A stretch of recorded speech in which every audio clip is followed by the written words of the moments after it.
大家好，欢迎收看《震惊最前线》，无马看中国，我是主持人张宏林。再次感谢大家收看我们的节目这一阵子因为俄乌之战引发当国际的关注那我们看到拜登主动的也跟这个习近平展开了一场视讯的会议。大家当然很关注这视讯会议到底讲了哪些的一些内容，当然不外乎就是跟这个俄乌的战争有一些关联那大家就很好奇，那每次只要他们两边有对谈，各自就有各自的一些内容跟解读。所以我想我们今天好来看一下他们会谈之后到底有可能对于这些战争的局势、国际的情势有哪些的一些变化。那我们开心继续邀请到透视中国的高级研究员，也是台大政治系的荣誉教授明居正老师。明老师你好。主持人洪林老师好，各位观众朋友们大家好。是老师，我想刚刚也一开始提到了，他们会谈之后当然各自有解读，各自有一些新闻稿，大家有时候常常都雾里看花，因为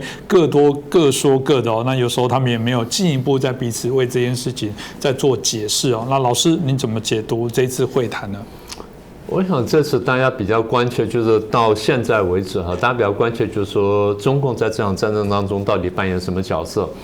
我想这3个多礼拜来大家也谈很多，那我们节目上也陆续谈到，那我也看到说你访谈一些人也在谈这个东西。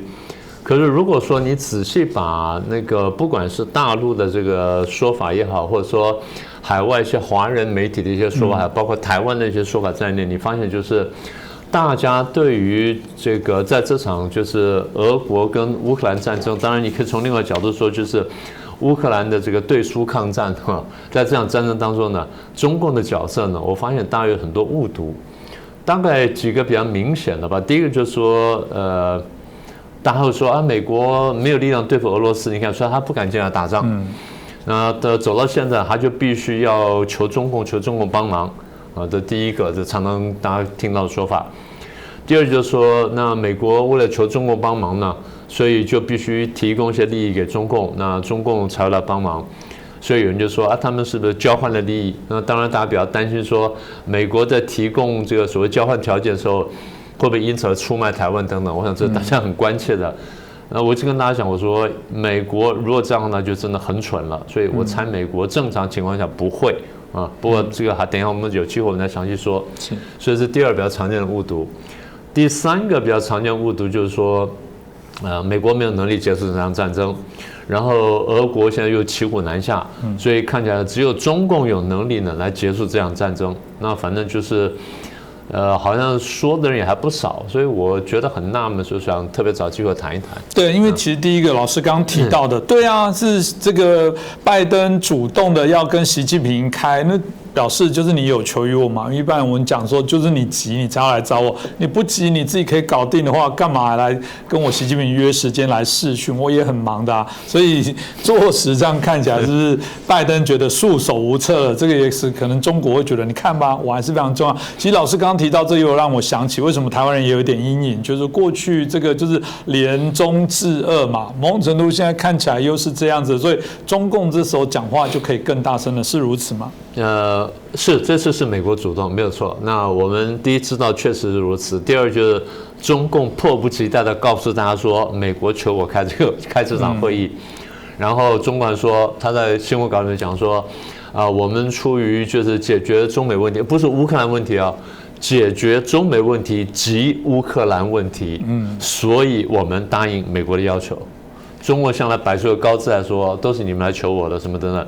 是，这次美国真的是主动，但美国是来求呢，还是干什么？我们对方在说，你先看这场这个战争就是你开头不是讲了说，美国讲说不愿意进来打仗什么等等，是美国最早的目标呢。我们过去节目上讲过，美国真的不希望看见战争，然后美国希望遏阻战争的爆发。我再说的是，不希望看见战争，但是希望遏阻战争爆发。但是呢，因为俄国方面误判了，所以他就真的爆发，真的就出手去攻击了。为什么误判呢？我们从打的时间就知道。你看，我们做节目做到现在这样战争已经20几天了嘛，将近1个月了，将近1个月了。大家全世界都知道，俄国最早希望说几天之内就把乌克兰闪电战争，对，闪电战，对，特殊行动可能就是特殊军事行动，对啊，它是不叫战，它叫特殊军事行动，因为规避国际上对它谴责，也规避国际法上宣战。好，连美国当时我记得就有些军情单位讲说，他们悲观的估计，最快的话呢，基辅在48到96小时内会陷落，对不对？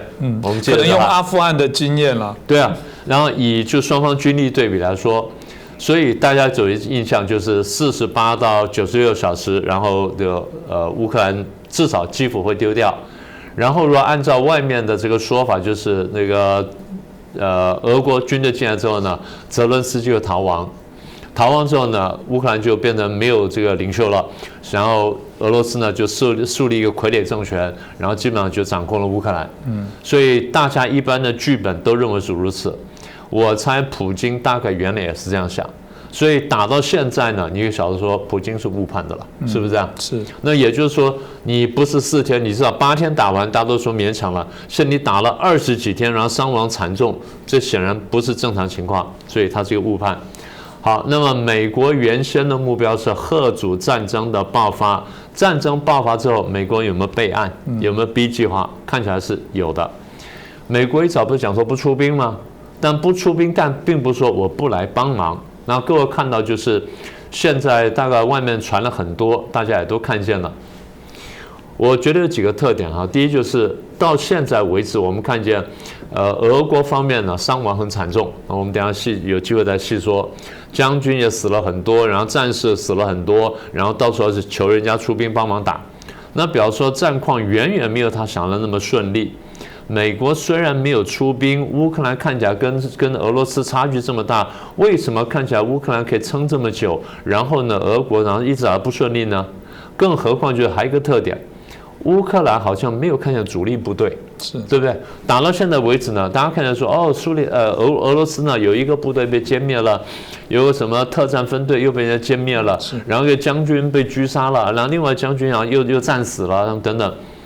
你没有看，你有看见就是俄国发布说他打死了乌克兰1个将军，可是俄国死了5个将军。如果外面消息是对的话啊，至少俄国承认了2、3个，那是没有错的。所以打到现在就是美国没有出兵，但是乌克兰好像打得蛮好的。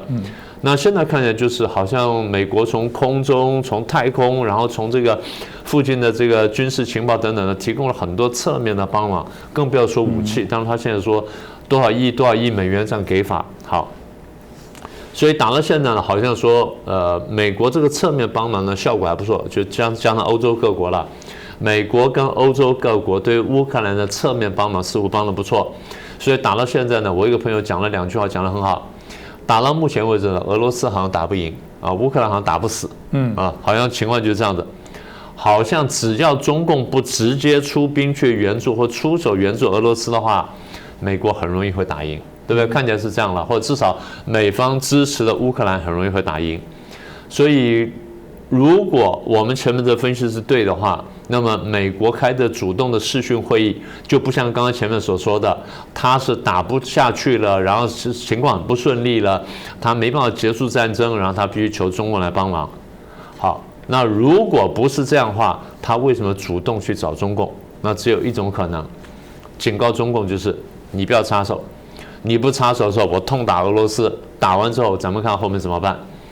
那我们看到，就美方这次发布的新闻呢，发布的那个讯息也很清楚。中共方面其实也说明了美方说什么。中国也这么说，美方当然说得更清楚。美国说，我告诉中共我是怎么对付俄罗斯的。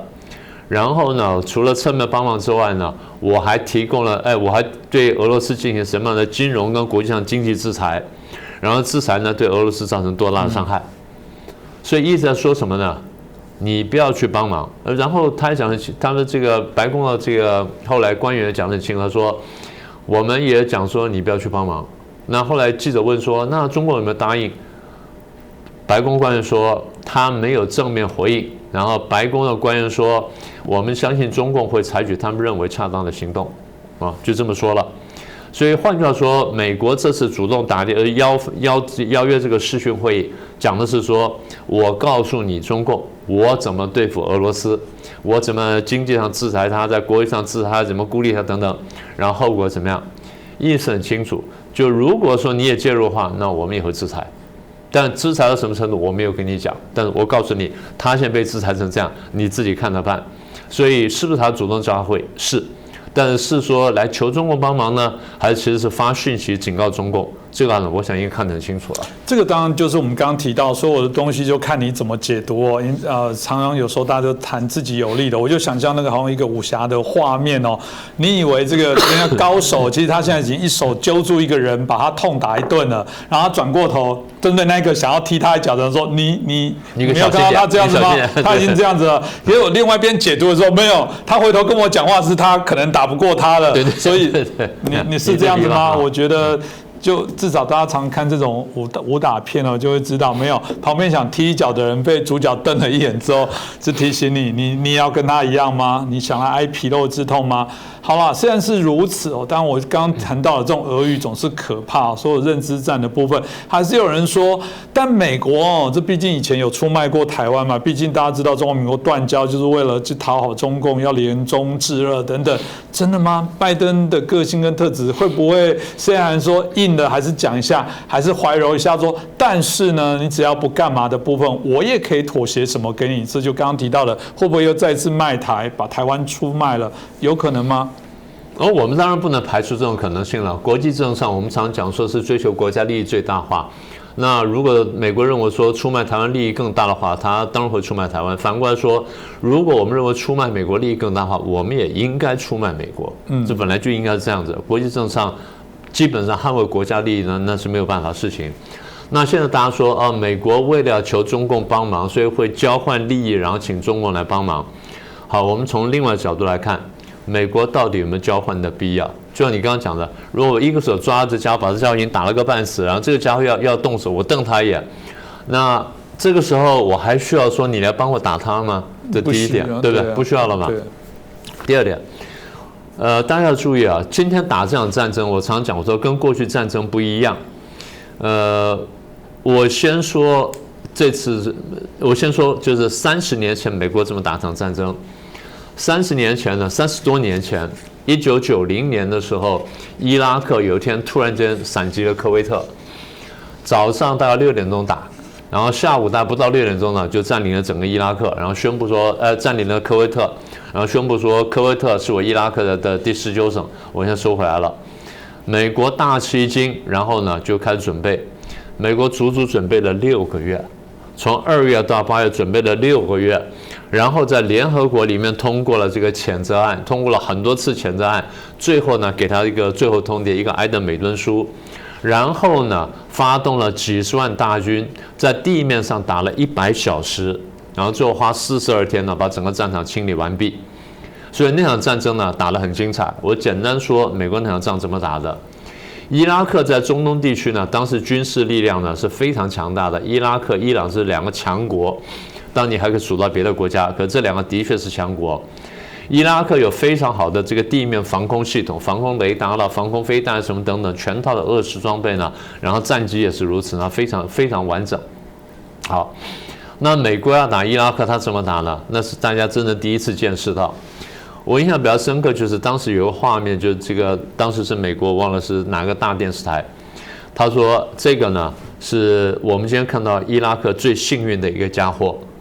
怎么说呢？那是一个很长的一个桥，跨海的一个桥，然后桥这一头呢有一辆那个货车呢刚刚开上来，然后向这边走，就是从画面的左边向右边走，然后就看到美军的这个飞机呢在空中呢就发射一枚飞弹，你就看到飞弹带着尾巴啪就把桥这个炸掉了。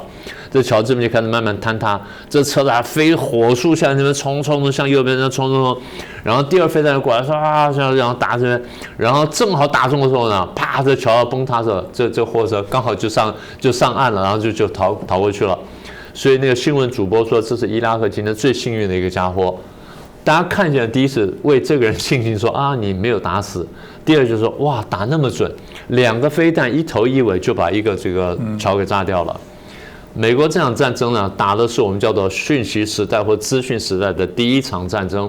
换句话说，把 3C 呢各种东西结合起原来的那种热兵器呢，变成那种新的打法。那美国怎么打伊拉克？这是一个切片。我们再看美国怎么打伊拉克的。我刚刚不是说伊拉克有非常这个精密跟非常完善的防空系统吗？美国先开个电战机过去，就电子作战飞机过去。电子飞机过去伊拉克领空的时候呢，伊拉克地面雷达呢就打开了。雷达要捕捉的飞机就必须发射电波。地面雷达一旦发射电波之后，它的坐标就已经暴露了。所以这个电战飞机呢，一方面就是过去的时候就启动了伊拉克地面上这些防空雷达，然后他们就纷纷打开，开始发这个电波、发雷达波的时候呢，他就把这参数呢往后传，然后紧接着呢，一批轰炸机就进来，就分配好，就是你打这几个目标，我打这几个目标。所以电战机飞过去的时候呢，然后轰炸机接着过来，半个小时之内第一波打完了。这样打了几波之后呢，大概2个小时之后，伊拉克地面的防空雷达基本上都没有了。然后接着就是派地面部队进来，然后大回旋、大扫荡，就伊拉克呢全军覆没，我们都看见了。我们原来以为俄罗斯这一次打这个乌克兰呢，应该会这样打，是他发射了很多飞弹，然后把这个乌克兰的什么地面军事设施都摧毁了，然后俄国不断发战报嘛，今天我们发射了多少飞弹，然后发射什么东西，然后丢了多少炸弹，炸毁了譬如乌克兰的352个军事目标，然后那边又打了172个军事目标啊，加起来我们一共打了乌克兰多少军事目标。照理说乌克兰应该瘫痪了，对不对？可你看见乌克兰水还有，电还有，然后这个红绿灯也好像还亮，然后这个金融银行也没听说什么大问题。我们一直以为说俄罗斯的这个网军呢是非常厉害，大家都号称说世界第一、第二的网军呢，那为什么乌克兰还能动呢？这第一个不解的地方。第二就是这个。俄国来打的时候呢，好像没有用这种电战机的办法，这样机飞进来之后，启动地面防空雷达，把它全部打掉。防空雷达打掉之后，你就算有飞弹，你在往上打就跟高射炮差不多，那是盲射，也就是你不能够锁定目标，然后不能精准打击。你仍然可以发射飞弹，但是呢，它基本是盲射。所以美国后来就是战机被击落的非常非常少。我讲的是1990年的时候，美国在波湾战争的这打法是怎么打的，也就是资讯时代的第一战。我们今天期待看见俄罗斯打乌克兰呢，至少得打到这种地步。要不然就是你先发动网络战，你在网络上先把乌克兰给打垮，然后进来如入无人之境。现在都不是啊，现在就是网络看起来你好像也没什么很大效果，然后电子战的效果也不是很大，就至少电战机效果也不是很大。乌克兰不但能还手，而且你经常俄国的飞行器，不管飞机也好，或者说这个什么直升机也好，经常被打下来，还有非常先进的战机飞得非常低，然后被人在监射飞弹打下来的。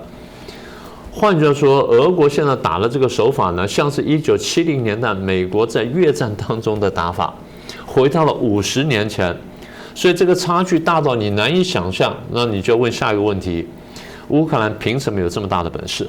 是不是这样？所以现在比较合理解释，大家现在慢慢也看到了，比较合理解释就是美国跟欧洲各国呢，在电子战呢，在太空跟空中侦讯呢，跟各方面呢，这个提供了乌克兰很多的帮忙，包括提供武器在内。最重要是情报，尤其是电子情报。就是如果说乌克兰掌控电子情报的话，那就太容易了。我们经常看到就是，那边有一辆俄军坦克。就乌克兰因为炮弹就把它解决掉了，这个是很难的事情啊！你当过兵都晓得，一发炮弹，尤其是迫击炮是很不容易瞄准的。迫击炮那个定位什么是很困难的。你说一个炮弹，一发迫击炮就把一辆战车摧毁了。战车通常是顶上是最脆弱的嘛，对不对？就那个盖子嘛最脆弱，你一发炮呢就打到它了，哪有那么厉害？那表示说，要么就是运气好。那你不可能经常看到运气好。你现在俄罗斯战车被打掉200多辆，400多辆战车打掉了1半左右。然后呢，你也看到俄罗斯呢最新的飞机，这时候好像苏凯34第一飞的时候被监射刺针飞弹打下来。刺针飞弹当然不需要特别导引，它是追热什么的，它就可以打下来了。可是有些航空器打下来，你必须有非常精准的导引才能打下来。我们现在问的是，这导引技术哪来的？那同样的，为什么俄罗斯没有这种导引技术？俄罗斯照理说它有很好的精准的打击系统啊。你看到最近他打了那个匕首飞弹嘛，不是打了一个什么军火库吗？是。那你前面为什么没这样打？为什么到了很后面才发射1枚2枚，而且用过度高昂的代价打一个军火库而已？这种飞弹通常打什么？打对方的一个大型集结的部队，或打一个大型的集结的这个战车团队，或者打一个大型的船舰等，是譬如像打航空母舰等等，这才划得来。你这么一飞弹打一个区的军火库，坦白说不太划得来。所以我们在问说，为什么这么大差距？那现在看出来了，目前打法呢，好像乌克兰的战争的档次呢比俄罗斯要高。那乌克兰的档次哪里来的？所以这样讲完，大家现在明白我在说什么了？好像美国不太需要中共的帮忙，导致俄罗斯非常需要中共的帮忙。那个就下一个问题了，等于美国就是警告中共说，你不要插手啊，我单独呢痛打俄罗斯，就像你刚刚说，我一只手打他就把它解决了。那这样的话你不要来。所以既然我都不需要你来的话，那有什么交换利益的去啊？是不是这样？这个大概值得我们好好来关注。所以如果照这样说来，有人又有另外一个说法，这说法也很特别，就是说，所以美国在这一次反而不是在打俄罗斯，是在打中共。这当然听起来有点跳了，但这会有这种状况吗？是有点跳哈。所以我们刚刚分析，如果没有错的话，那应该这个问题答案是很明显的。只要中共不直接介入，美国是打不到中共，对不对？就不会理你，你不是公卿不要变世主，对这样子。对，就这句话，公卿不要变世主。当然我们也看到，这次战争规模并不小。那你把乌克兰打成这稀巴烂，然后各国或多或少都卷进来了，不管是帮忙，或是说这个出钱出力，甚至只是摇旗呐喊，多少卷进来了。但更重要就是我们都晓得啊，这次这个就是世主的两边呢，一边是俄罗斯，一边是乌克兰。这两个国家呢，在不同的领域呢，都是出口大国，对世界经济影响都非常深。一个石油，一个天然气，然后一个是粮食，不管是小麦啦、玉米啦，或者说这个黄豆等等呢，这两个都是重要的出口国，还不要说其他那个大麦等等。那也就是说，这两个国家呢，它真的不用干什么，它只要卷进战争呢，它对全球经济冲击已经很大。所以我们现在预期就是今年的这个，不要说下半年，大概下个季度开始呢，4月份开始呢，全球粮价会上升，面粉啊、面包啊什么的，馒头呢，大概都会涨价，都跑不掉的了。那过去我们也讲过，我们说中共对乌克兰依赖非常深嘛，不管在军工科技也好了，在经济、在粮食啦什么等等呢，我们都很详细跟大家讲过了。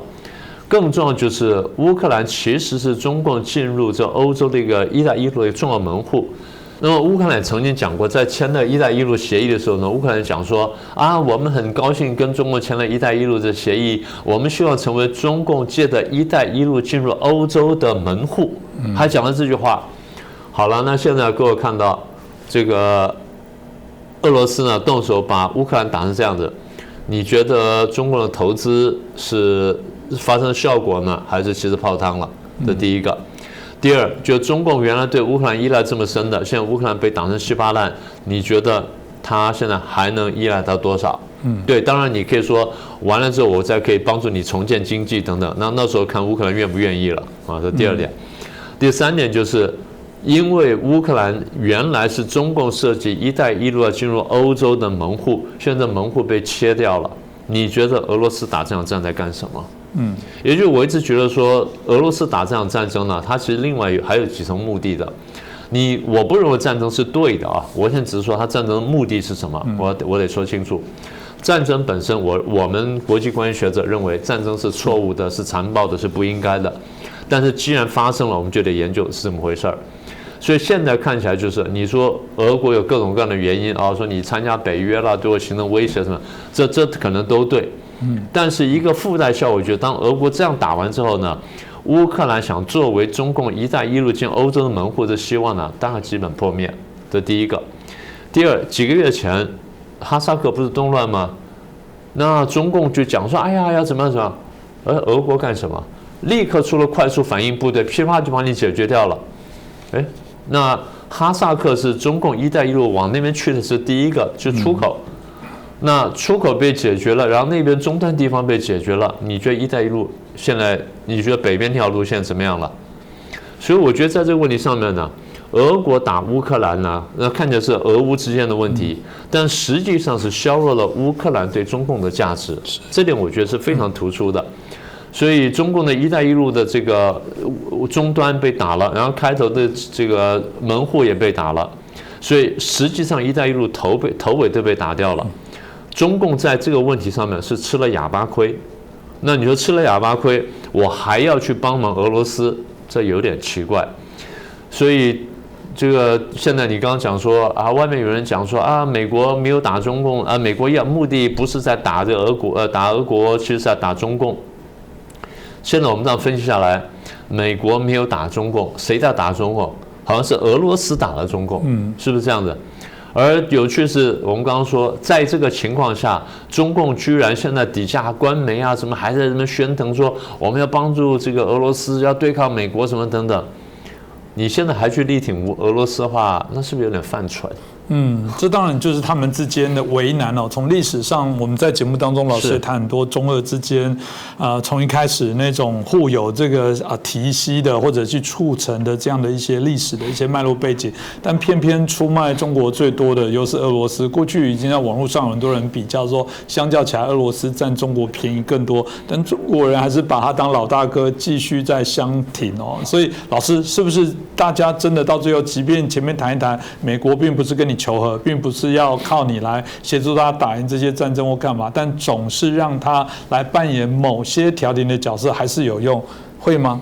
好，我们目前看起来就是说，打了现在20多天了，俄罗斯并不顺利，我现在明显是轻敌嘛，所以他的那个资讯时代战争呢，他好像没有准备好，因为他战法没有跟上来，然后他的空军的这优势呢，好像也没有彻底发挥。那比较严重就是，如果外媒报道是正确的话呢，那俄罗斯士兵呢死伤呢好像比较惨重，然后指挥官死伤人数呢也比较多。但现在另外突出问题就是后勤补给呢好像接不上，大概他们原来以为说2、3天就打完了，然后可以这个因时于敌呢，那就不用这准备粮食，就现在士气，然后情况完全不是如此，然后士气非常低落。所以目前看起来俄罗斯战败呢是一个时间的问题。那如果这样的话，那还有需要中共去讲吗？对美国来说，就是看你什么时候丢毛巾投降就是了嘛。然后中共现在讲话就早个2天晚2天，对我美国来说可能已经没什么差别了。所以我原来想说，对，如果说原来不是美俄的美中的矛盾比较大吗？我说俄国有机会当快乐第3人嘛，在左摇右摆。就俄国现在跳上去变成美国的第一敌人。理论上，中共是可以跳到中间来，可以暂时平衡一下，然后就左右摇摆、左右逢源。看起来美国不让中共做这件事情，也就我要你表态，然后你说你要不要帮俄罗斯嘛？我已经跟你讲了，帮俄罗斯我都打，我把他打成这样了，你看你要不要帮忙？你自己看嘛。然后前2天沙奇不是出来讲了吗？说如果中共没有亲口讲说不帮助俄罗斯的话，不谴责俄罗斯的话，那不算数。所以美国是直接要求他表态。那去看中国怎么表现了。那我想大概就走到现在呢，至少美国不会给中共这个空间，所以说希望他来当调人，大概这就很小了。一开头或许还有。老师讲完，我今天这个电影情节画面又特别多。这简单的讲，有一点是这个匪徒已经被围在大楼，你说他就是插翅难飞了。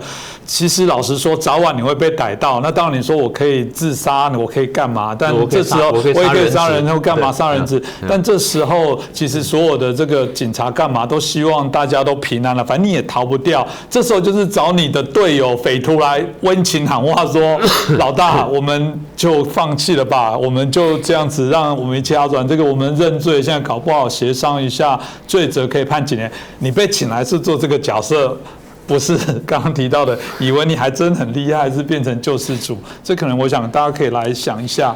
那另外一件事情是说，大家很好奇哦，中共到底有没有因为这件事情吓到？所以普丁到底所做的事情是让中共而因此收手，还是让中共觉得你很笨？如果是我会怎样做会更好？老师你怎么看？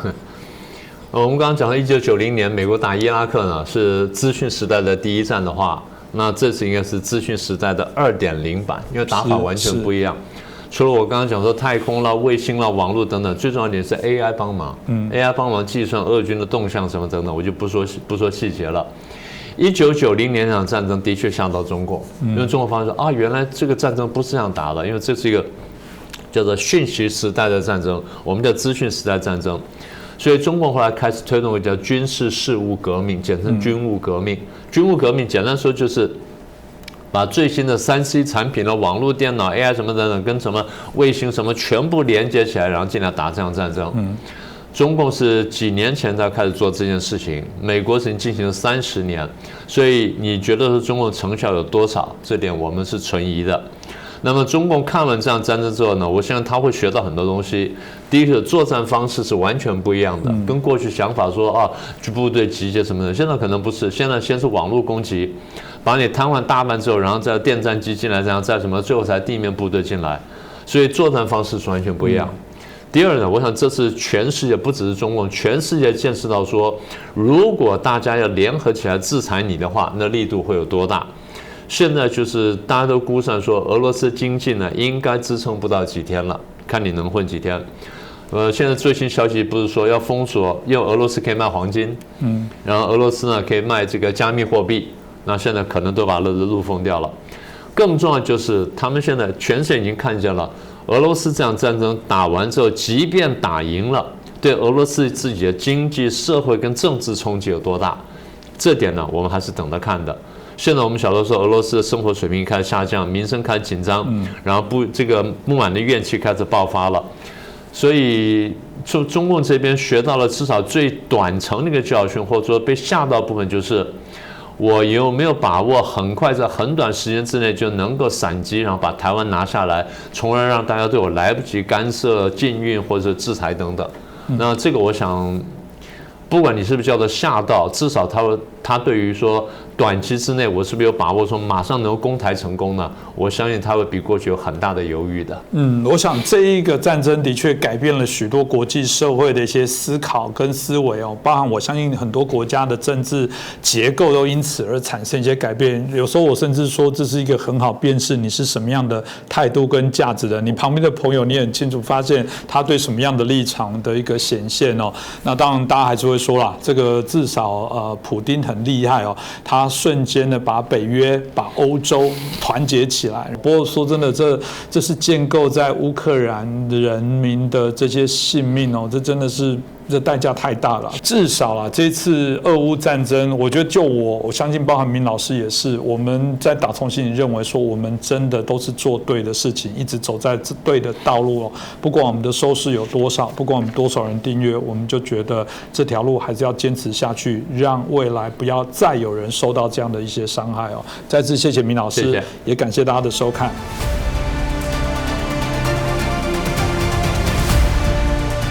各位震惊最前线的好朋友们，我是主持人张宏林，欢迎订阅我们的频道，也记得打开小铃铛，掌握最新节目通知，让精彩评论不错过，更欢迎留言、转传影片。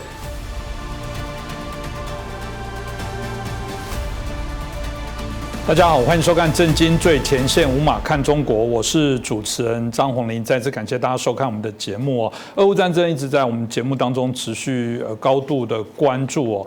我觉得关注是有道理的，因为这一个战争某种程度，尤其对台湾的朋友来说，它是一个很重要，可能在你人生对于一些价值重新思考的分水岭呢。我想不止台湾，可能对国际都是哦。过去我们一直认为只要大家尝到了这个经济的甜果，然后尝到了经济的这些丰硕的果实，可能大家就开始觉得自由很可贵，大家觉得和平非常的重要。但其实你都不知道，还是有许多人抱有许多的一些霸权的野心哦。看着你在岁月静好，但他其实偷偷摸摸的想要去做更多，对于整个世界产生更大的一些巨变，甚至是一个朝向威权体制的一些控制哦。那我们看到俄罗斯的战争哦，到目前为止还没有看到会平息的一个劲头，当然会有很多的说法，到底接下来战争会怎么走？俄罗斯能撑多久？那西方的制裁的这些力道，到底最终可以产生什么样的结果？所以俄罗斯的这些发展到底对中共会有多大的一些牵连？我想我们今天也可以好好来了解一下中共接下来到底会在这个战争当中会扮演怎样的一些角色。那我们开心邀请到我们2位来宾，首先是我们陆军的备役少将于北辰将军，大家好。那另外是台湾智库的咨询委员张国成教授。洪林好，各位观众朋友大家好。是，我想我们一开始就请教一下将军因为我们刚刚提到了，北京当然现在动辄的就很为难了。我们看他整个发言的体系，就一下子，甚至还说你还要再继续纠缠吗？你到底要纠缠多久？对于这些俄罗斯所做的事情，我觉得还是隐晦不明虽然看起来另外一方面好像也送了一些救援的物资但老实讲，这个台湾是马上打他脸。台湾在这几个礼拜来，都已经累积了8亿的台币，而且是民间的善款对乌克兰的这些支持你如果去看这个中国的网络底下，还是一些人在这边叫嚣，认为说这个普丁是一个英雄，都是西方社会逼迫他做这件事所以大家就很好奇说，如果照这样的一些发展那到底中国会怎么样来面对这样的一个战争？然后中国资金或武器各方面来讲，真的没有流向这个俄罗斯吗？中国到底未来会怎么样来走？您怎么看这件事情呢？这个很多人讲这次的战争很多人之前开始说今日的乌克兰，明日的台湾，现在慢慢风向一个调整，就今日的俄罗斯明日的中国。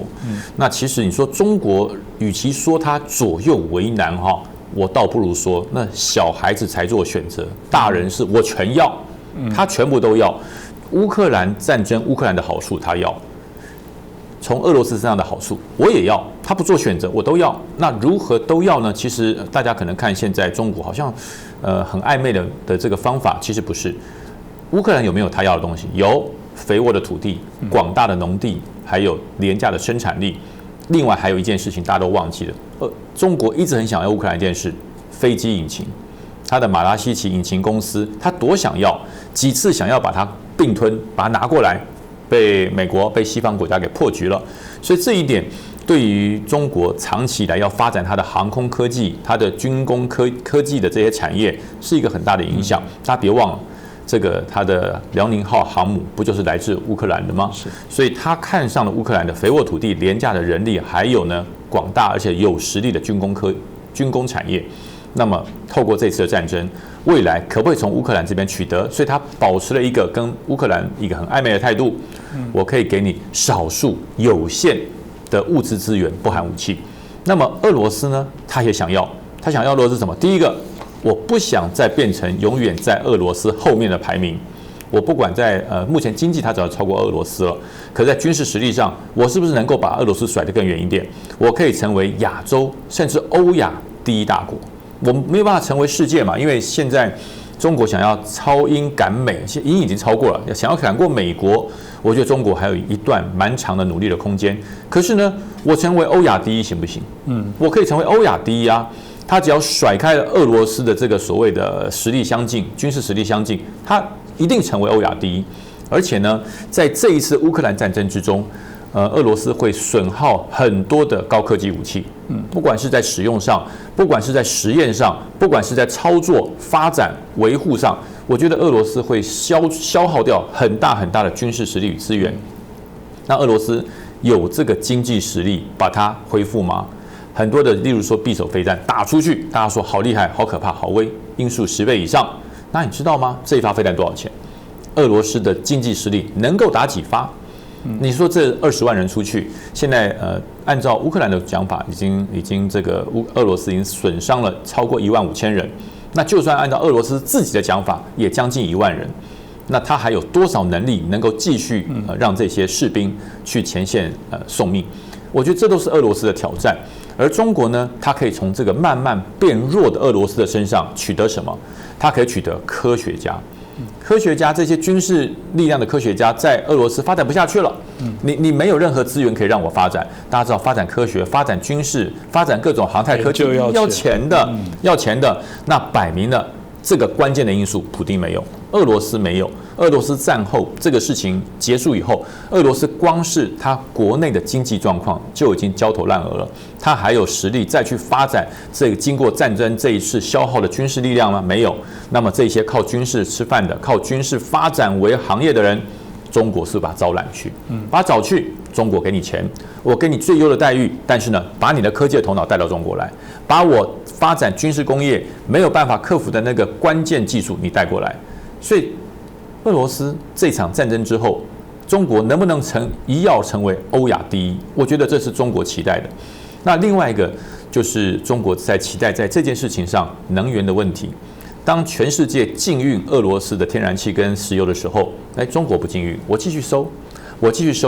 那本身中国自己就有产原油了，那但是当然不能跟俄罗斯的产量来比。那如果我把俄罗斯的原油能源产量，在这个谁掌握能源，谁就掌握世界力量的这个状况之下，除了自己之前的产油，再加上俄罗斯的石油，你世界不要，刚好我都要。所以我刚刚讲嘛，只有小孩子才会做选择嘛。中国我是大人，我全都要。那美国知不知道？美国清楚的不得了。也就是说，拜登之所以会跟习近平进入这么深层的会谈，那讲到的事情绝对不是人家大家讲台湾问题而已。台湾问题只是众多问题的一个。美国跟中国关注的事项是什么？你要成为欧亚霸权，那就是在挑战我世界警察维持的秩序。你要成为霸权，我没有意见，可是你至少要正义嘛，你要不侵略嘛，你不要走这种专制的这个主义，那我们可以来公平竞争。可是不是啊？中国它的专制的状况不会比普丁差，所以美国当然要防治这一点。当我开始抵制俄罗斯这么大的能源产业、这么大的天然气的时候，中国会不会全收？当中国全收，先不要管它吃不吃得下来的问题，它就拥有了一个所谓的量非常大的能源。那当美国因为限制俄罗斯的能源产量，甚至有部分的这个粮食，因为俄罗斯加上乌克兰小麦占世界1/4，它会掌握了这些因为被制裁而过剩的资源。那这时候如果中国向这些需要协助的国家，向这些经济产业没有办法配合美国制裁的国家伸出援手，你没有我给你，你需要我廉价卖给你。那这个时候他就开始瓜分自由世界在全世界的势力。他就是要让他的共产，让他的集权专政，慢慢的透过经济，透过收买，透过讲得好听叫援助了，讲得难听叫威胁，这样子来跟自由世界来瓜分他的实力。那这就是在这一次乌俄战争中间，中国他积极想要获得的事。所以大家不要看现在包含他的发言人、外交部都好像支支吾吾讲话，说你不要再追问了啦，受不了，别再问这个问题。其实表面上的尴尬，并不没有办法掩饰他心中的喜悦。其实这些人他的心中的野心是在微笑的，是在开心的。当西方世界、当自由世界越去制裁俄罗斯，他在能源、天然气在世界上的关键的这些高科技的产业，他越能拿到这些关键的技术。所以大家看事情，如果说只看半套，看这样说哈，中国很糗，未来中国可能会被自由世界所唾弃，他就是希望你唾弃他。他当然希望你唾弃他，因为他会从另外一半获得他没有的东西。所以我觉得很多时候对于俄罗斯的制裁，我常常说哈，做人做事或者是采取处分的手段，必须要网开一面。俄罗斯固然可恶，普丁固然可恶，可是这些俄罗斯的善良百姓不可恶，他们不应该如此赶尽杀绝的被经济制裁。因为我有一些朋友是俄罗斯的一些好朋友，他在俄罗斯以外的土地，他现在很惨了，他的信用卡被停止支付，因为他是使用卢布在支付的，所以人家房租跟他说：“对不起，先生，你这个已经不能支付了。”他说：“我的信用卡没有失效啊。”他说：“可是因为卢布是你们国家的主要的这个货币，它被停止支付了，所以你现在没有钱付房租了，没有钱付房钱，所以很多人在买机票，在机场回不去了。”我觉得这些俄罗斯人是无辜的。我倒觉得说，世界上在于制裁普丁、制裁俄罗斯的同时，要让这些人的权益获得保障。我觉得至少可以某一个期限之内开放他们，让他们能够活下去，然后让他们因为自由世界的人道跟慈爱，让他更去痛恨普丁。我觉得要让普丁停止这场恶斗、这场世纪上的灾难来讲，只有2个可能。第一个我就讲嘛，第一个就是弹尽援绝，油尽灯枯啊。普丁实在是没有钱打下去了，这是第一个。可是要打到消耗到这种程度，我觉得还要一段时间，因为他光是打阿富汗打了10年了哈，所以要让这个帝国坟墓再次陨落，我觉得我们不需要再花10年的时间来考验乌克兰的毅力跟耐力。第二个就是领导核心崩溃。那领导核心崩溃绝对不是少数几个人透过了这个所谓的非常的这个猎杀或者是这个斩首行动能够达成的，而是由乌克兰广大的民众力量，透过全世界由自己人来让他这个领导的核心垮台。我觉得这样子才会让这一场无情的战火能够迅速的结束，因为否则的话，我真的不愿意让乌克兰再被考验任何多一天，每多一天。乌克兰无辜的民众就要损失多少？年轻的孩童、妇女、孕妇，这些原来可以在和平的国度里过日子的人，因为大家要考验、要惩罚普丁，让他们付出代价，我觉得这是不公平的。所以我觉得自由世界必须要在这段时间不要去跟普丁比气长，而是要斗志，透过最强大的他的基层的力量，他国人的力量，让整个领导核心瓦解。那瓦解普丁的领导核心，比让他烧到油尽灯枯啊，我觉得会让不管是俄罗斯的百姓还是乌克兰的百姓，他的受到的损伤才会减少。否则这场战争还要打多久，我真的是不敢想。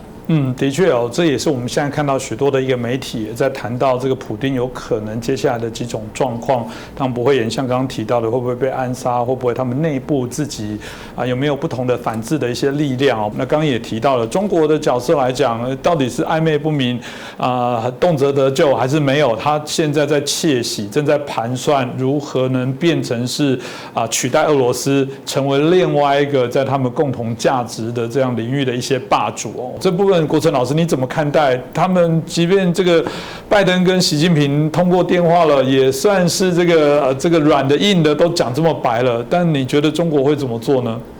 首先，我非常同意刚才蒋云讲的，这中国不管怎么做，它绝对不是动辄得咎。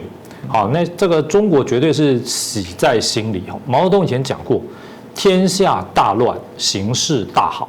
他这个天下大乱呢，指的是美苏超强之间有争端、有战局，中国基本上来讲从中取利，至少可以坐山观虎斗。目前看来刚才讲到能源的问题我们就从这个议题来看中国对于这一次乌俄战争它基本上是5大策略。第一，渔翁得利。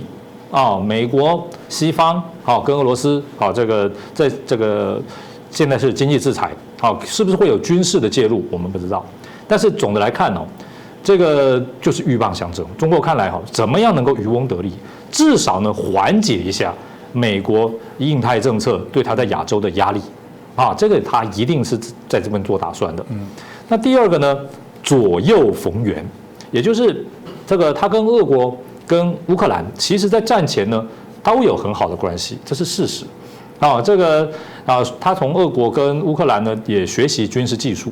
这个我们从这个外电的报道知道，这个俄乌战争爆发之后在这个乌克兰有很多中国学生希望中国使馆协助他们撤离。但是这个撤离的过程不顺利。我们现在不是去讨论中国使馆到底有没有尽责，我们说为什么有这么多的中国学生在在乌克兰学习呢？其实呢就代表他们对这个乌克兰的各项以前苏联留下的军工技术这个基础科技呢还是有非常高的渴求。所以呢，现在中国到底会不会援助俄罗斯？其实呢。我个人认为，其实世界上大部分专家也认为不是会不会援助俄罗斯的问题，是援助多少的问题，援助到什么程度的问题，用多少代价来援助的问题。所以拜登当然很紧张，但是中国看起来呢，只是援助俄罗斯做的这明不明显，力度大不大？他不可能不站在俄罗斯这一边的。但是另外一方面来讲，因为俄罗斯跟乌克兰争执的焦点跟中国的利益也没有直接的关系。所以呢，他也可以呢，在其他的方面支持乌克兰，尤其是俄乌打得越久，老实说，他在前面渔翁得利，这个空间就越大。所以呢，第二个左右逢源，而且这个左右逢源不止在俄乌之间左右逢源，也可能在美俄之间左右逢源。他也可以用一些这个政策呢作为诱饵。这个让美国呢放宽对他的这种在川普时代开始的经贸的压力。然后这点我相信北京当局呢一定都在这个计算当中。那第三个呢就是趁火打劫。现在呢我们看到俄罗斯呢碰到经济制裁，经济碰到相当的困难。那乌克兰呢陷于战火那当然这个各方面的经济建设民生呢受到的损伤更是不用说了。所以呢将来呢它可以趁火打劫。怎么趁火打劫呢？譬如我们刚刚讲到能源。它现在来讲呢，会不会就趁机呢，利用很低廉的价格，或者是相对优惠的条件，跟俄罗斯在这个能源的供应上确定下来？因为中国也是一个能源的大输入国嘛，过去它就输入很多俄罗斯的能源了，所以现在看起来呢，其实这个也只是把过去的协议、过去的合作呢，把它延长，把它深化，这没有什么太大的困难。那么这个对于乌克兰呢，它怎么样能够趁火打劫呢？因为中国早就埋了一条线，叫做“一带一路”。将来这个俄乌战争假定停火的话呢，中国的一带一路呢，说不定摇身一变，变成在这个地方这个援助重建的一个先锋，趁机呢，在这个乌克兰呢大做善人，这个提升它的影响力，这个可能性呢绝对是存在的，所以呢讲趁火打劫呢，可能讲的比较这个不厚道一点。其实每个国家跟另外一个国家的来往，这个谋求利益，这个也是天经地义的嘛。尤其是现在俄罗斯需要的是这个外汇，那现在来讲，它已经被踢出了这个美元的结算体系哈。那中国呢，我现在用这个跟俄罗斯买这个能源，天然气呢，当然如果中国愿意拿美元，那这个价格一定非常非常的优惠了，因为提供了俄罗斯最需要的美元。如果呢不用美元，那就是可能以物易物，也就是说中国用多少货物抵换俄罗斯多少的能源，因为能源也是有国际价格的嘛。那中国是世界上第2大经济体，老实说呢，能够供应俄罗斯的这些物资，这些产品也是相当的多。所以呢，这双方呢重建这个中俄轴心，以物易物，支援俄罗斯的经济，这个是绝对有其现实条件。那当然呢，美国一定希望你中国不要帮俄罗斯输血。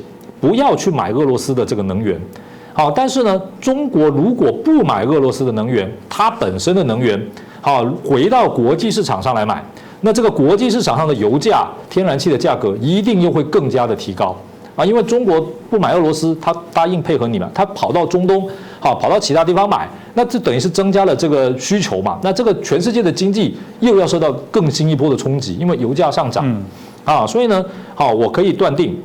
这个美国西方国家不可能有太强大的力道去阻止中国完全不要从俄罗斯进口能源，我想这个可能性很低，因为这会炒高国际能源价格，不利国际经济。那么这个除了渔翁得利、左右逢源、趁火打劫之外呢，中国呢利用这次乌俄战争还有第4个原则，就是以恶为师这个中国大陆的朋友很喜欢这个嘲笑中共黄俄就是说俄罗斯人是白人嘛，皮肤白嘛，白俄。那在中国呢，黄人黄种人，所以叫黄俄。那这个甚至还有很多呢，就是说这个中共呢，向来是把这个俄罗斯视为爸爸、恶爹。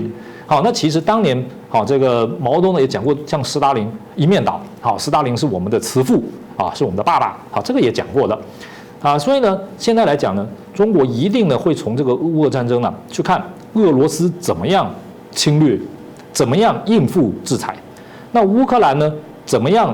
这个回应侵略，怎么样抵抗侵略，拿过来作为将来对台政策，不管是武统还是和统的重要参考。当然，两边形势不完全相同，但是呢，总的来看呢，这个都是21世纪的一种现代化的政治、经济、军事的较量。那这一点来讲，中共是不可能放过这个学习的机会。而且呢，刚才透过了你说你跟俄罗斯合作，这也是必然的。那在这个合作的过程当中呢，趁机呢吸取这个中国人民解放军呢最缺乏的这种实战经验，学习这个俄方呢怎么样应付这种战争。我相信呢，这绝对是他们必做的。实际上，我个人这个看过的只是一小部分。我看到中国人民解放军呢各个科研单位对于俄罗斯之前介入车臣介入这个乔治亚这些的都有大量的这种研究交流。上海合作组织呢，所谓的反恐演习呢，其实呢都是在吸取这方面的东西。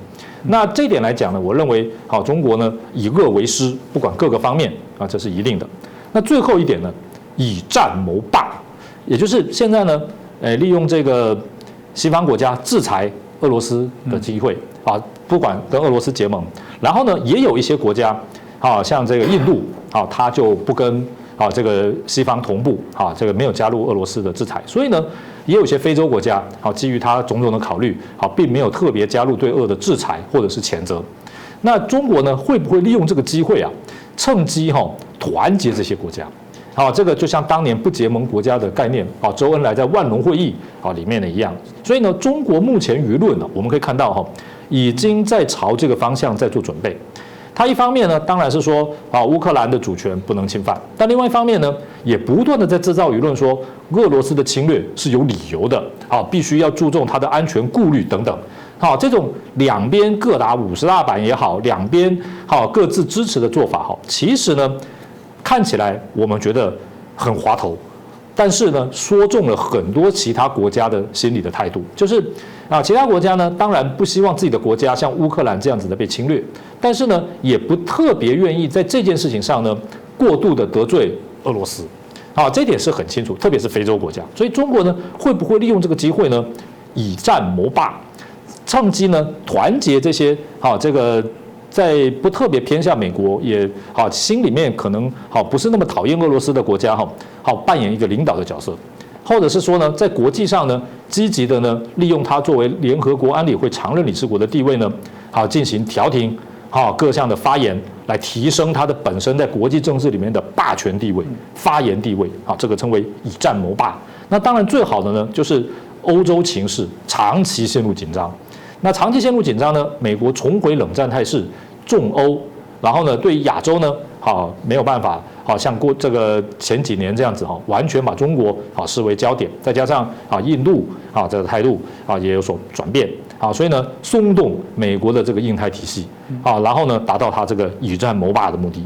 所以呢，我个人认为这个中国呢在这次的这战争里面能源这是它当然最明显的一个这个合作的项目了从中就可以看到它渔翁得利、左右逢源、趁火打劫、以恶为师，还有以战谋霸的这个5大策略那当然，这个战争要怎么结束呢？我刚才田将军讲的非常正确，你最好是俄罗斯普丁自己下台了，但是他现在要他自己主动辞职，我相信可能性大概不大了。但是如果他发动政变里面发动政变把他赶下台了，这一点呢，当然新的领导者可能就这个退出战争了，就像当年10月革命沙皇垮了列宁上台了就退出战争了。但是列宁上来之后，俄罗斯变成苏联了，这个对世界的影响，对西欧的威胁更大了。所以呢，也就是说，现在如果发动政变推翻了普丁，但是呢，利用这件事情让俄罗斯从冷战结束之后的这种民主选出领袖的这个进程中断掉了。这个开始了，因为政变嘛，你这个推翻了这个民选的普丁不管再怎么样，他至少他的权利是合法，是来自于民选。如果现在政变了，民选的领袖被推翻了，以后开了一个例，俄罗斯终止了这种民选领袖的进程，甚至于说因为里面的政变陷入混乱，那它是一个核大国，老实说这个对欧洲、对美国、对西方国家也未必是一件好事，甚至更可能是更糟糕的一件事情。所以，对中国来讲，它没有影响，反而呢，俄罗斯里面越乱，然后呢，这个它的情势呢，相对来讲，越有问题，领导人的正当性越不足，那可能跟中国合作的意愿就会变得更高，那最后结果，西方可能得到的是一个混乱的俄罗斯，一个这个。不见得比普丁更不独裁的一个领导人，他唯一做的就是退出战争，但是呢，说不定将来呢，更加的独裁，更加的跟中国合作，然后呢，更不尊重民主，这种来讲呢，也未必是一件好事。所以呢，目前看来这个世界局势的确呢，这个非常的复杂。那中国呢的角色呢，虽然我们不想看到，但是呢，举足轻重是毋庸置疑的。是，当然中国的角色，如果刚国成老师说的，在这里扮演很重要的一些角色，难怪有很多人当然会说这个是不是中国应该出来做调停的角色？但野心永远都会在许多时候会呈现了。我们看到中国对南海的部分，还是不断的透过各式各样的方式来做扩散那我们特别看到南海许多的一些原来的一些岛，它开始也这个填土这个造岛那引起许多的的讨论哦，不管是美济礁，我们看到主碧礁，或者是看到这个永暑礁等等，现在这上面基本上都有哇，包含有些是飞机可以起降，包含这些防空的这些飞弹系统等等，俨然已经在里面插旗哦，希望来作为这个未来南海的一个重要的一些争夺，所以就很好奇这个接下来会怎么发展？美国真的会就让中国在这一次像刚刚这个我们国成老师所说的所有东西左右逢源吗？会有这么让中国便宜的事情吗？到底看到中国军事又不断的扩张，西方国家美国这该如何来对应？这部分将军您怎么看呢？我曾经在想一件事哈，如果这次乌俄战争发生的时候，美国的总统是川普，会怎么样？会怎么样？那就是在战前的时候一定是疯狂的互呛嘛，就是你敢弄我就打你，你敢用核弹我就反核弹，这是川普的个性，一定会这样。那如果乌克兰真的被俄罗斯入侵了之后，美国会不会派兵？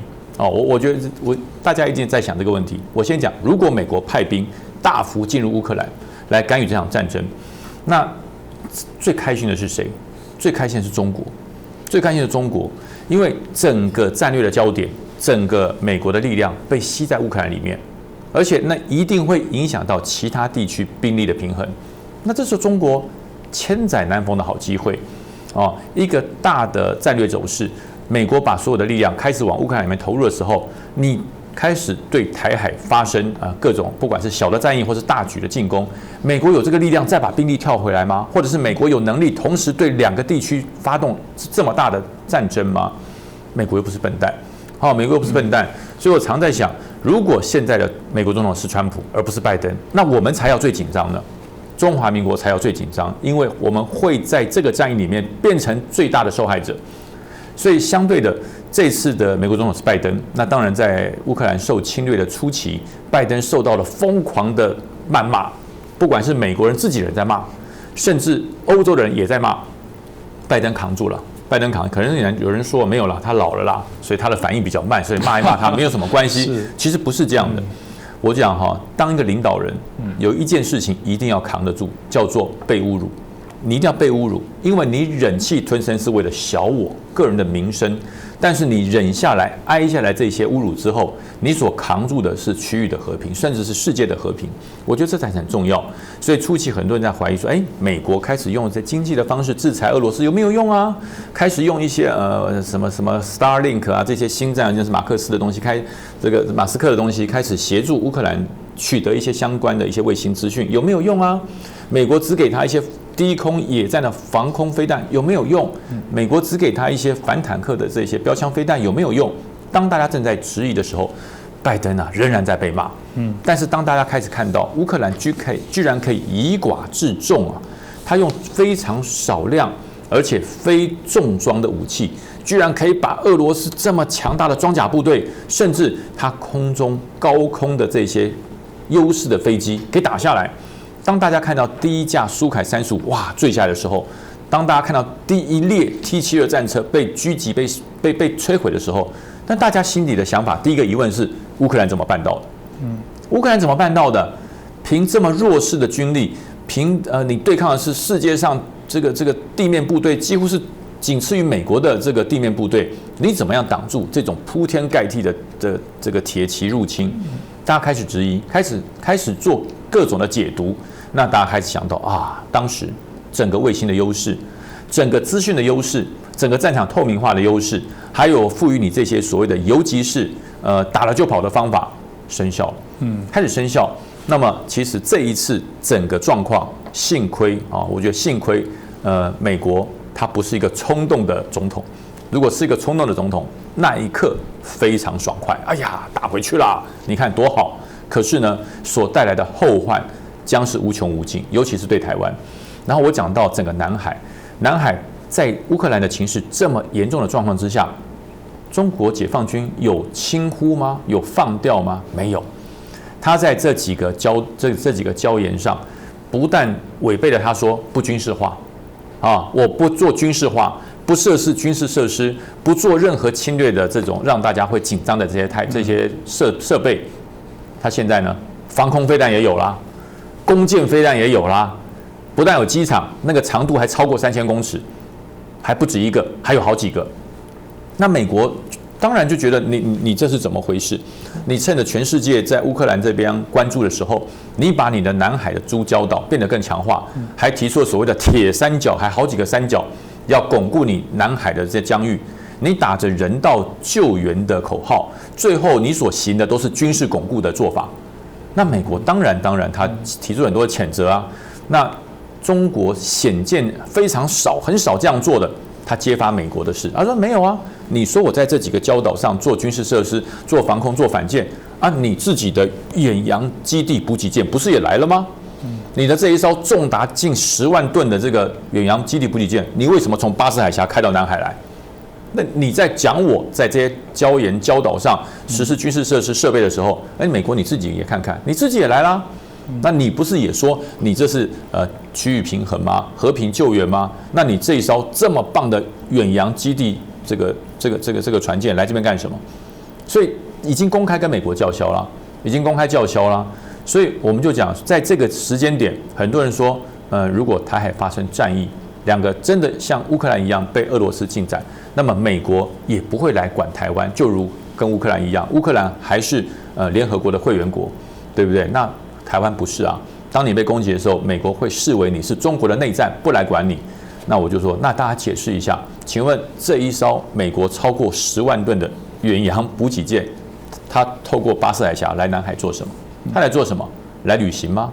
还是在这边做远洋训练？它不是的，因为不是美国要不要帮台湾，我们台湾的所有的安全自己顾。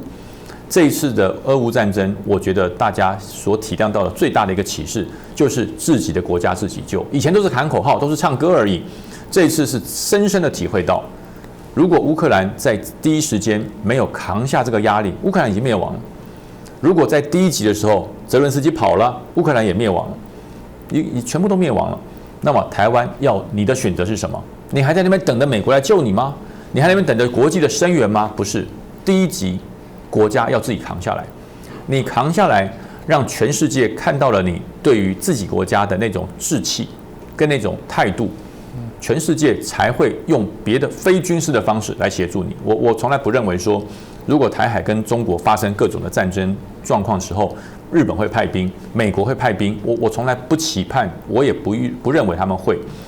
但是他们想做一件事，就像这次乌克兰的方式一样，他提供给你足够的抵抗武器、防卫武器。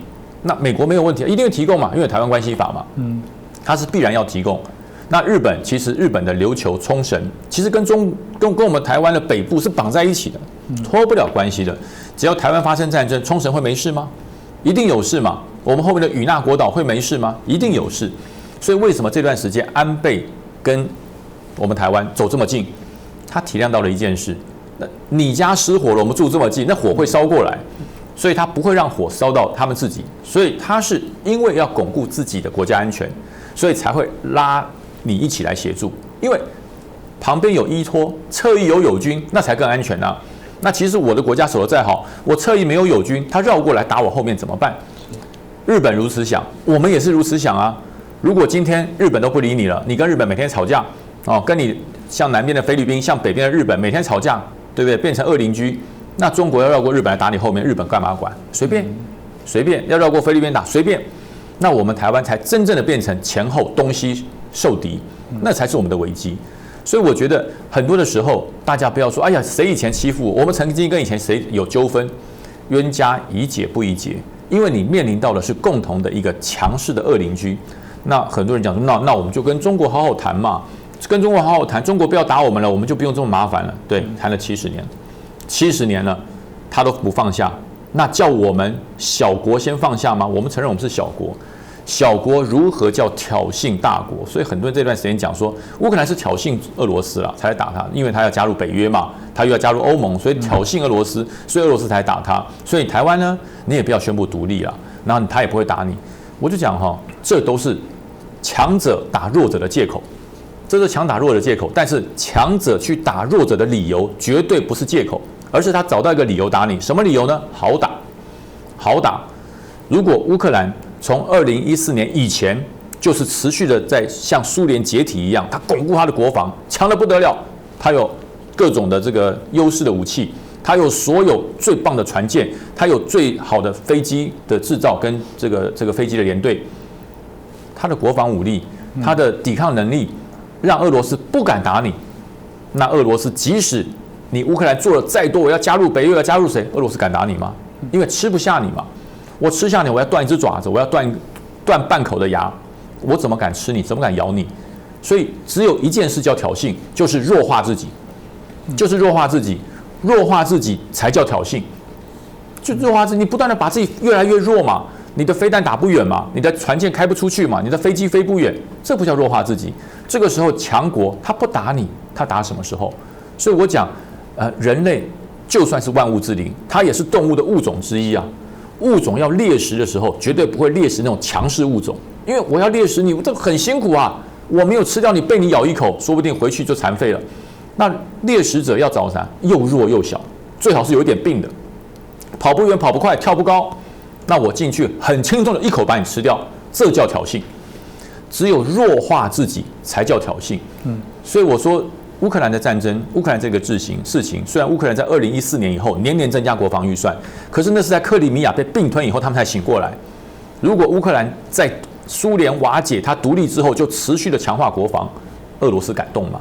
那相对带回来我们台海的状况，我们台湾中华民国国军在古宁头大战他吃不下来，在823炮战老共吃不下来，解放军吃不下来，那为什么？那不是因为后面有美国挺我们，是我们够强，我们够团结，我们守护中华民国的决心，让中国吃不掉。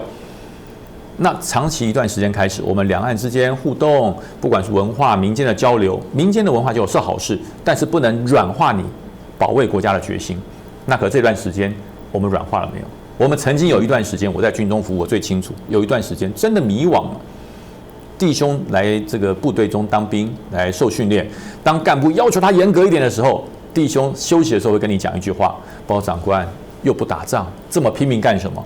这句话讲得轻松，说的俏皮，在我们负责保家卫国的革命军人，我们的职业军人心中，我们痛，非常痛，痛彻心扉，因为你的敌情意识松懈了，你没有同仇敌忾的感觉，你认为不会打仗，这种训练就是假的，就是虚的，因为你没有带着敌情练兵。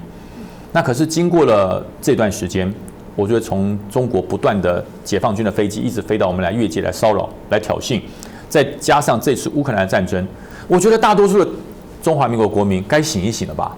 我觉得全国的国民该醒一醒了吧？绝对不是苟安就能求得和平啊，绝对不是听话就能够换到人家对你的怜悯啊。和平不是苟安跟怜悯换得来的，和平只有强化自己，让自己强到他不敢动你。我们绝对不挑衅，我们绝对也不会去做任何欺负人家或者攻击人家的做法。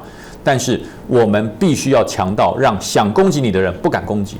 我觉得这是这一次在乌俄战争里面，至少我看到国内至少有70%以上的人这个共识凝聚了。在乌俄战争之前，我觉得这种共识还有很多的分歧，所以我觉得大家希望不要因为乌俄战争就开始说我要增加兵役的时间，要延长兵役的时间。很多爱国心不是火山爆发一次爆完，我希望爱国热忱对于国家的热爱要细水长流，要持续下去。因为国防安全不是一天一夕可以完成的，是长久的经营才可以让我们国家更安全。这蛮重要的因为刚刚提到了弱化自己其实反而是让大家可以有机会来挑战你那谈到这个弱化，既然是一个我们说的对国家来讲是一个最危险的一个警讯，偏偏普丁又跟土耳其的总理经过一个长谈之后，透过土耳其的这个总统来提出了几个要求诉求。这部分老师你怎么看待这个？如果对照刚刚将军讲的，马上他和谈的内容又是这样子来谈，这到底最终会产生什么样的一个变化跟结果？我想刚才呢，这个将军讲的非常有道理也就是说，这个现在普丁提出的条件不管要怎么样实施我认为还是要看这个战争的结果。那如果呢，这个乌克兰本身军事实力一开始就很强，那也没有国内的这些分离分子，还会选出亲俄总统老实说，我认为搞不好普丁根本不敢动手。那如果说呢，他更弱一点，那说不定根本也不用打到现在了，这个已经灭亡。所以普丁提出的那个弹劾的条件，搞不好也不必提了啊，就是他的政策了，好让他开价，让他这个要杀要剐随他了。所以呢，这个我们学国际关系的人哦，经常强调的一点就是，没有一个国家能够100%确定国际情势会怎么发展，或者是其他国家的行为，啊，存在一个不确定性，啊，就好像啊去年的今天也没有人知道今年。哦，全世界的焦点会在乌俄战争上。虽然他们这个局势紧张已经很久了，但是没有人说得出来说，2022年的2月24号，俄罗斯就会进攻乌克兰。所以每个国家啊，还是要有充足的军事的准备，啊，这个才是最重要的。因为我们没有办法确定其他国家啊会怎么对待我们，所以啊，这个做好最坏的打算哦，还是最重要的。那弱，啊，这个就是最大的挑衅。啊，就好像我们常讲啊，你在这个公车还是捷运上会被扒，常常是因为这个失主睡着了，啊，所以呢让这个坏人觉得警觉性最低的人最容易警觉性最低啊，这个看起来就最容易啊被坏人所觊觎嘛。啊，然后呢，要不然就是说呢这个让坏人觉得有机可乘，给他一个错误的讯息，好，那这个可能就好像一些国家呢里面如果啊这个有这种投降主义、失败主义啊这个。我相信这个当然就是敌人侵略的基础嘛。乌克兰老实说了，今天呢，倘若乌克兰呢还有国会议员呢，好，这个以前现在被人家播出来说，这个他以前听普丁演讲了，好，然后呢，现在这个乌克兰的主要政党还提名他当国会议员，然后他还可以在国会问政，好去责问泽伦斯基，然后这个政党好不会出事，我相信乌克兰也不用打了，啊，这点很清楚，这个敌我意识哈。啊，这个以及没有敌我意识带来的这些投降主义、失败主义，哈，恐怕比这个军事力量的不足，哈，还容易招致其他国家的侵略。因为军事力量弱的国家其实也很多嘛，并不是每个国家都挨打嘛。好，但是呢，好，我们可以看到这种好事无斗志的啦、投降主义的啦、卖国内奸啦，好这种的政权，哈，几乎都没有什么撑久的可能了。好，所以我认为这点其实是很重要的。那么回到好，普丁提出的6个谈判的条件哦，老实说啊，好，这个谈判都是漫天要价，就地还钱。好，他现在提那6个条件，也不见得就是他最后的底线嘛。好，这中间呢，可能还有很多伸缩的余地。当然，这个就要看战争的结果。不过我们现在看他的这个6个条件呢，老实说，第一个，他说乌克兰不要加入北约。好，在目前看来，这好像比较容易达成协议嘛，因为乌克兰的总统泽伦斯基也说，现在没有要谋求加入北约嘛。但是，好，这个不加入北约呢，好，这个乌克兰没有安全的保障，哈，谁能担保俄罗斯不会往后几年又卷土重来？好像这个北约里面有很多这个小的会员国，以前也是前苏联的加盟共和国嘛，这个爱沙尼亚、拉脱维亚、立陶宛，他们的军地、人口、土地面积都不如乌克兰嘛。那为什么普丁不敢随便动手？因为他们是北约会员国嘛。你北约会员国的话，你打北约就得打全部啊，尤其是等于打到美国嘛。好，所以老实说这一点这个俄罗斯就算再多的保证他这个不守信用在先嘛。1994年布达佩斯协议，2014年明斯克协议，他都当废纸一样啊。所以这到底他能够这个遵守这个协议多久也难说。那第二个讲乌克兰非军事化，那现在来讲这个非军事化这个如果真的落实，那不是让俄罗斯将来如果又反悔了又来打更方便嘛？那如果说呢？好，这个阳奉阴违，我承诺非军事化，但是实际上还是强化我的武力。那俄罗斯就说你违约嘛，你违约我也可以违约嘛。好，所以呢，这也不是一个有办法去讨论的问题，或者是很难达成共识的问题嘛。那第三个呢，比如说乌克兰要这个去纳粹化。去纳粹化，老实说，这个是应该的啦。好，我们听起来是没有问题的。纳粹是人类的这种最大的罪恶。好，这个乌克兰自己总统都是犹太人但是你普丁还是说他是这个有纳粹化。换句话说呢，到底什么叫纳粹化？这个谁来定义？这一点来讲，我认为除非国际间强势的介入要不然的话还是让这个侵略者说了算。老实说，这个也不是什么保障。就好像这个中共常讲，这个。他什么时候要对台动武呢？其中一个就是什么发生什么任何足以让台湾永久从中国分离出去的重大事件。好，这个他们的反分裂国家法也有讲这个嘛。但是什么叫永久？什么叫分裂出去？什么叫重大事变？都是他说了算。好像这样子的东西，老实说这个也不是什么具体有效的保证了。好，那么好，那还有一个就是乌克兰要去除这些排俄，好，就是说这个它的国语法，好，限制乌克兰好必须要用国语，好，限制俄语的使用，因为它现在是独立的国家嘛。好，那老实说这一点来讲，又是由谁来定义？好，谁来保障？好，而且呢，为了一个这样的语言的因素啊，好就要发动战争打别的国家，那这个也不容于现在的国际秩序嘛。你说现在讲西班牙语的国家的人口加起来比西班牙还多，那西班牙去打他们吗？还是他们去打西班牙？啊，这个都是没有道理的。那最后两个当然就是普丁这次发动战争主要的要求了啊，一个就是乌克兰承认克里米亚好的属于俄罗斯，好，另外一方面就是承诺这个乌东两个地方好的这个独立。那之后呢，大家可以想见的，一定也是好循着克里米亚的这个例子啊，被俄罗斯并入。好，这个说老实话，虽然是现状哈，乌克兰目前这个可能也没有足够的军事力量哈，好把这些地方收回。但是呢，如果你承认了，成为事实了哈，还是一个老话，谁知道俄罗斯会不会明年后年又来了，对不对？上次要了克里米亚，这次要了乌东两个地方，啊，下次要你什么卡尔科夫啊，好，现在大家都很熟悉这些城市的名称，那怎么办？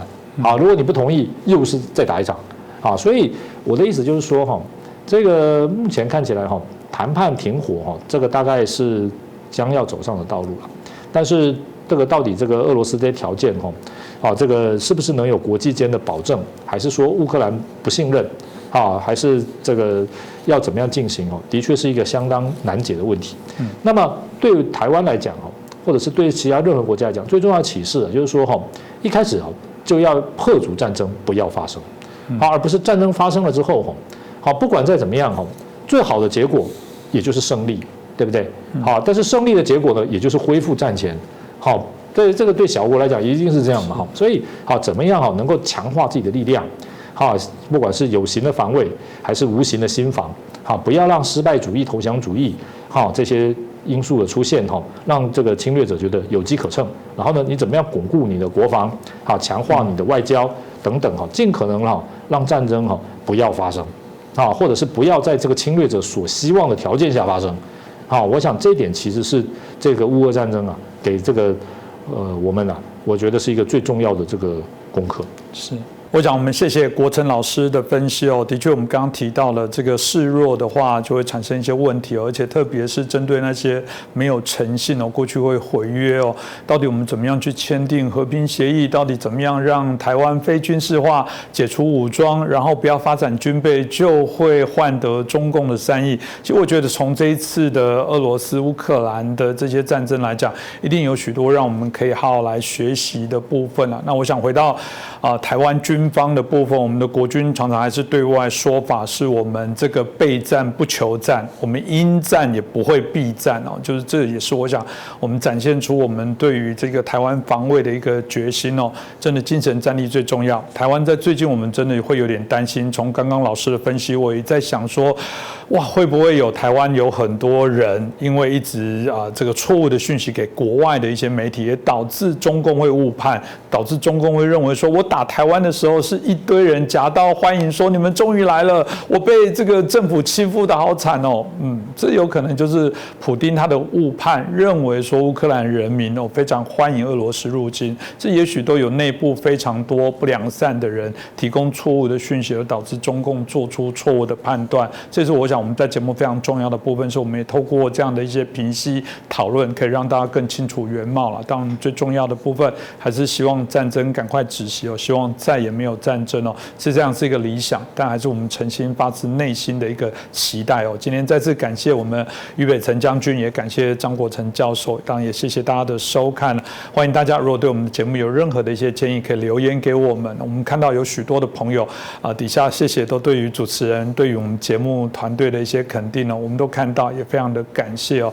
当然每一次的一些留言，当然都给我们非常多的一些建议，当然也给我们许多的一些鼓励哦。再次感谢大家。那如果你喜欢我们的节目，也恳求继续帮我们转传给更多的朋友，了解我们最新的这个国际的情势、中国的一些议题，让更多人有更清楚的思维来做出更好的判断。再次感谢大家的收看。